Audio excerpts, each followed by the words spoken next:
Our next unit, we are continuing to work with our trig functions, and the first thing that we're going to learn is how to work with trig identities. A couple of these identities you're already familiar with, such as the reciprocal identities, so I'm not going to run through each of those individually. Another set of identities that you're familiar with are the quotient identities, tangent and cotangent. Next are some identities that might be new to you, but we use them quite a bit. These are called the Pythagorean identities because they come from right triangles essentially. And I could run through each of those and show you where they come from, but I'm just going to do the first one because I think it'll make the most sense and it's the easiest one to follow. So thinking about the unit circle, we've got a point on the unit circle out here and we can drop a right triangle. Remember, cosine is the x value, so here's our cosine of theta. Remember, sine is our y value. And it's a unit circle, so the hypotenuse is 1. So if you think about setting up Pythagorean theorem to solve for any of the sides, you would have cosine squared plus sine squared equals 1 squared, or 1. So that's where the first Pythagorean identity comes from, and the other two could be generated in a similar manner. Another list of identities, the cofunction identities basically tell you that the sine is a shift of the cosine function. So you're familiar with the graphs, both sine and cosine are waves, they just start in different places. If you shift the sine function by pi over 2, you will create the cosine function. And then you can see the other cofunction identities are very similar. And finally, we have the even and odd identities. This relates to the graph as well. So thinking about if there's rotational symmetry like the sine function, it would be odd. And if you input the opposite of an angle, you get the opposite value out. Even functions like cosine that are reflected across the y-axis, if you input a negative rotation, you get the exact same value that you started with. So you can see the even and odd identities there as well. So the reason we learned all of these identities is to apply them to simplifying problems. So we have our first example, we have the cosecant times the tangent. Off in the right-hand column, you'll see I gave you a hint of which identity you're going to want to take a look at to try and simplify this. We were told to use the reciprocal identities. So cosecant is the reciprocal of sine, so 1 over sine theta. For tangent, instead of using the reciprocal, I'm going to use the quotient identity. You all know that tangent is sine over cosine, so I'm just going to split that up. And then we see that the sines cancel. Sine divided by sine cancels to 1. So we get 1 over the cosine of theta. Using the reciprocal identity again to simplify, the reciprocal of cosine is secant. Our next example, don't let the fourth power throw you off. We're still going to be solving this like we would if it was sine times cotangent. We just have a fourth power.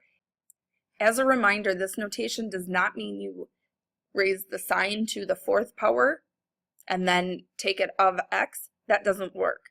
So it would be like saying sine of x to the fourth power. We just shortcut the notation so that we don't have the grouping symbols. It just looks a little neater. So I'm going to start with cotangent. I'm going to use the quotient identity for that one as well, because writing that in terms of tangent wouldn't be helpful. Cotangent is cosine over sine, and they'll retain the same power that the cotangent did. So it's cosine fourth x over sine fourth x. Again, our sines are canceling, and we're left with cosine to the fourth of x. Our next example, it would be helpful if we got rid of the denominator. So what we could do is pull that out and write it as multiplication. So we have the cotangent of x times 1 over the cosecant of x. Splitting this up, cotangent is cosine over sine. Cosecant is the reciprocal of sine, so that becomes sine of x. Our sines cancel, leaving us with cosine of x. Similarly on this one, I'm going to use the reciprocal identity for secant. One pattern you may have noticed is that I'm typically rewriting these in terms of sine and cosine. It's really helpful if you can at all rewrite your problem in terms of all sine and cosine. You'll typically get something to cancel. Secant is the reciprocal of cosine times sine. I'm going to pull that tangent out 1 over tangent. So now I've got sine over cosine. And instead of flipping that, because I know what sine over cosine is, I'm going to leave that as 1 over tangent, because sine over cosine is tangent. So now I have tangent divided by tangent. So this expression simplifies to 1. Got a couple more examples. They're starting to get slightly more challenging. On this one, you'll see off to the right you have 2 options. When I look at this one, the second option is the one that jumps out at me. I see a sine squared on both terms, so I want to try and factor that out. Don't forget, when you factor the entire term out of one of the expressions, that it's a 1. A lot of students want to drop that, and they think they factored the sine squared out, so there's nothing left for that first piece.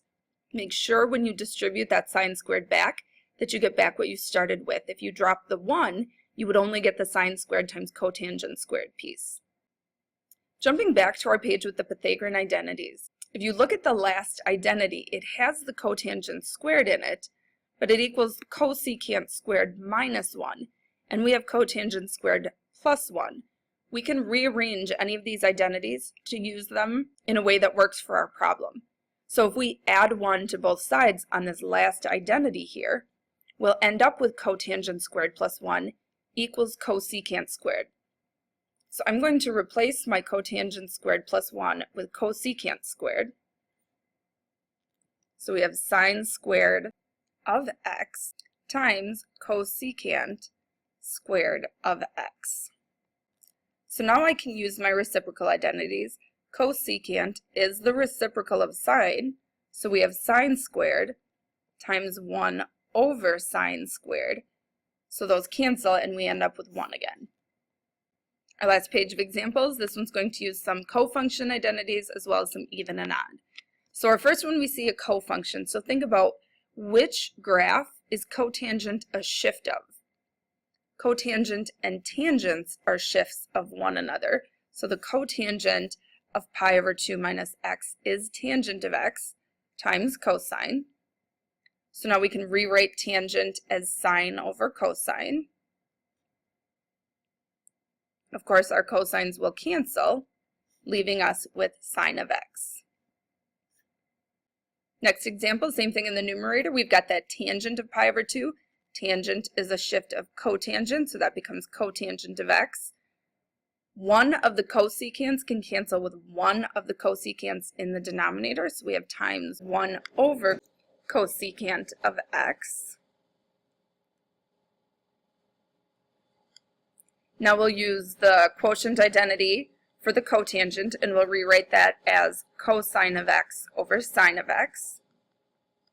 Cosecant is the reciprocal of sine, so our sines cancel, leaving us with cosine of x. Our final example, we've got the even and odd functions. We've got secant of negative x. So thinking about secant as the reciprocal of cosine, cosine is a reflection across the y-axis. So it's an even function, which means if you input a negative x value, you will get the same y value out. For cosine, same thing. It is an even function. We just talked about that, so we get cosine of x. And secant is the reciprocal of cosine, so we're going to get our cosines to cancel, leaving us with 1.